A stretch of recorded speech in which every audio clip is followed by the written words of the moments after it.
Assalamu alaikum. I hope everyone is fine. Um, I just wanted to discuss your final paper, and because this is the only means of communication that we have right now, so please try to understand it. I really hope that this video becomes useful in creating understanding about what the paper will be like.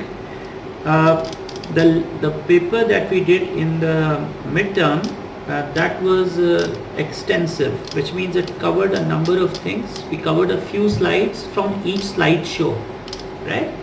But the paper in the final is going to be intensive. Intensive means that there are going to be less slideshows, but those slideshows will be in detail and we'll be covering more slides. So let's quickly let me just explain to you what the paper will be like. So there are 12 questions in the paper. About 60 to 70% of the paper is theoretical. 30% of the paper will be numerical. Alright, so let me first discuss with you the theoretical part. Alright, so the first question will be related to the concept of or the law of diminishing returns. Now if you remember, it's related, the first 6 questions in fact are related to the production function. So this is going to concentrate on the micro side of managerial economics. So please recall what we studied. We did study the law of diminishing returns. So there will be no case study this time. There's no case study. It's going to be straightforward questions. What we did was we tried to understand the law of diminishing returns in the context of the 3 stages of production, right? So go back to the slide show on which in my record is lecture number 6, but you can go back to the slide show on the production function, and in this slide show you have to study things like, basically you have to start from slide number 12, alright, slide number 12, and then all the way you will go to slide number 18. All the material from slide number, in fact slide number 10 to slide number 18, you have to study in a lot of detail. Then go on and study slide number 20, 21 as well, because that gives a summary of the entire thing. So this is important. These slides are quite important. Then production is not just happening in the short run, it happens in the long run also. And we said that in the long run we have to take into account the returns to scale. So there were 3 types of returns to scale: increasing returns, constant returns, and decreasing returns. So that is covered in the same slideshow. It is covered in slide number 26, and then it is covered in slide number it's covered in slide number 24, and then in slide number 26 and 27.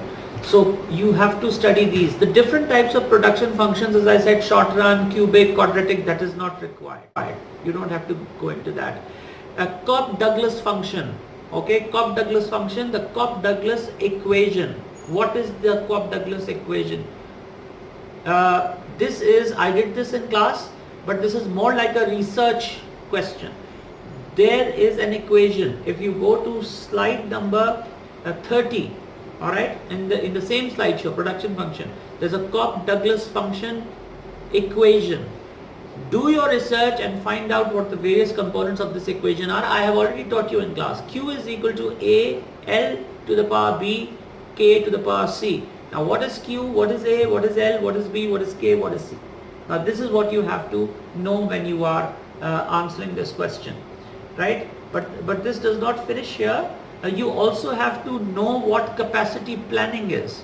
Okay, so capacity planning is given in the same slideshow. Look for it. You can go to capacity planning. And the Cobb-Douglas equation doesn't stop there. Basically in the Cobb-Douglas equation you have to also talk about the advantages of the Cobb-Douglas equation, which is given in slide number 31, and the shortcomings of the Cobb-Douglas equation, which are given in 32. Right? So these are some of the various things. So by the way, capacity planning is given on slide number 35. So these are the things that you have to learn, and these are very important. Now if we go to the next, yes, there is one more thing. We also spoke about aggregate production functions. Remember, where we add all the production functions and we get one aggregate function. So what is the challenge of creating these aggregate production functions? That is given in one of the slides in the production function, which is slide number 37. So in slide number 37 you have to study that. If you feel the information is less, do your own research. Okay, read a little bit, not a lot, just read a little bit from the internet. These questions do not carry a lot of marks. These are 3 mark, 4 mark questions, except the advantages and shortcomings. That is going to be a 10 mark question. So but you have to know the concept, so that is important. Then if you go to the next slideshow, which is related to the demand function. Now in the demand function, I will straight away I'll jump to the concept of time series analysis. Okay, so time series analysis is given somewhere. Let me just check this out. Time series analysis. Okay, time series analysis is given in demand function slideshows, and it's slide number 40. Okay, slide number 40, 41, 42, 43. Okay, and 44. So from slide number 40 to slide number 44, you have to study these. You have to know the difference between seasonality, trend and noise. Okay, so that is also given in the same slideshow. Everything is coming from the slideshows. So that is given in slide number 50, slide number 49, slide number 48, slide number 46, slide number 46, 45 and 44. So 40 to 50, that is the area that you will be covering from this. The rest is not very important. All right. So I'm just saying what is important. Everything is included. These are the things that are important. Okay. Now straight away, now let us come to the numerical questions. We did in class, we did a payback period. So you have to calculate payback period based on the calculations that we did in class. Please practice them. Okay, they are in one of the slideshows. Sharjeel will share them with you. I think I already gave them to Sharjeel. Okay, and then there is a payback period. Then there's accounting rate of return calculation and interpretation. That is important. You have to interpret why you will choose a particular project. So those are all given in those. You can, practice, and inshallah there will not be a problem. So accounting rate of return, ARR, also called average rate of return. Payback period, that is included with calculation, with interpretation. And then there is one question on discounted cash flow techniques, and the technique which is included is net present value. So there's going to be one question on net present value. We did one practice question in class, in which, if you remember, I gave a discount table, and based on that discount table you were supposed to calculate the present values, add them and minus them from the initial investment. So these are the questions that are included. Yes, one very important thing, dividend growth model. Okay, the dividend growth model was given in, let me just check this for you. The dividend growth model was given in lecture number 8, if I am correct. Yes, it's the slideshow on capital budgeting and risk. Okay, so there is also going to be one question on risk, on business risk. What is business risk?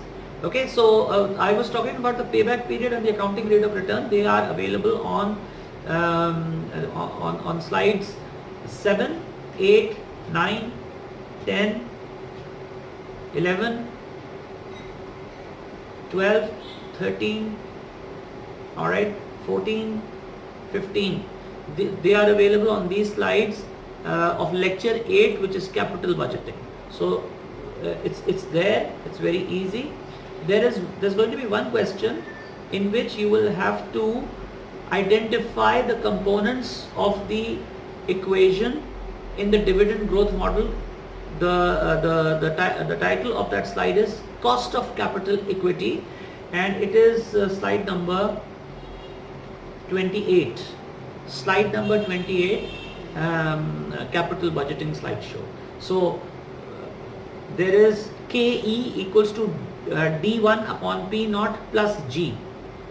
You don't have to calculate, but you have to tell me what KE means, what D1 means, what P naught means, what G means. So you have to remember that.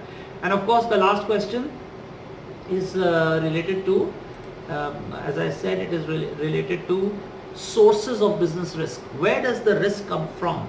So you have to identify at least 2 to 3 sources of business risk. I think this is one topic that was taught just before the exam, just before the midterm exam. So this is coming from before the midterm. So you can go back and look it up, and if you can't find it in the notes, then it's very easy. You just Google it. Everything is available on Google these days. Okay.